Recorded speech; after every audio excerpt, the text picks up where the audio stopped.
it's Shame Busting Coach Jen Bovey from www.jenbovey.com, and I wanted to talk to you guys today about, do you journal? So there's this big whole thing in my brain about journaling, and so what I know about journaling is handwriting out stuff programs our subconscious mind to achieve those goals.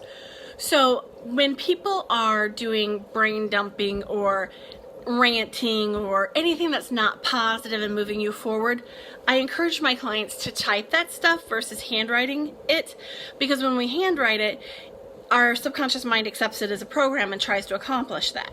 So that's my concern about that. But I was thinking about journaling because I used to spend a half hour every morning doing what I refer to as some structured journaling stuff, and it was so helpful for me. It increased my ability to cope with stress, it increased my resiliency, it allowed me to be focused on my goals, it allowed me some quiet time, which acted as a form of self-care. So there were so many benefits to doing the structured journaling. But then my job changed and my location changed and I spent more time driving than I was doing anything else. And after I hadn't been doing it for a few months, and my husband asked me one day, he was like, "Are you still doing that whole structured journaling thing?" And I'm like, "No, why?" He's like, "Well, I love you, and I just have noticed that when you're not doing your structured journaling, your ability to cope with stress is, well, it's not so spectacular." And I'm like, "What? Really?" And so now I've played with it enough that I know that that's absolutely true. I don't know why this is crooked. When I am doing journaling first thing in the morning, and by first thing I don't mean that's the first thing I do when I pop out of bed.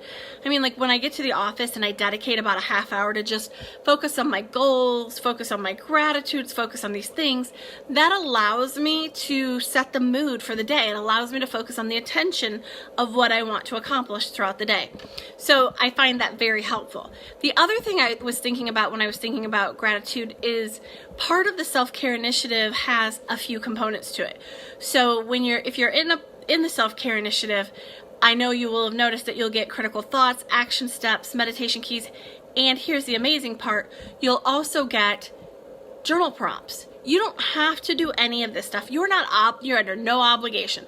But hi Samantha, I do think it's helpful and beneficial to maybe spend some time writing out the answers to some of these things. And again, you can do it once a week, you can do it every other day, you can do it every day, I don't care. But I think that journaling allows our brain to process the information and the stimuli in our life, and it allows us to organize that in a manner which is beneficial for us. Ignore the whiteboard behind me. I guess I didn't erase it before I started.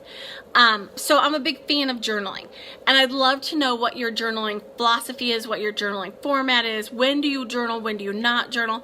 Tell me all the details. All right. Also, I wanted to remind you, it's not too late to sign up for the self-care initiative. It's still going on. Check out my website at www.jenbovey.com, and have a great day. Bye.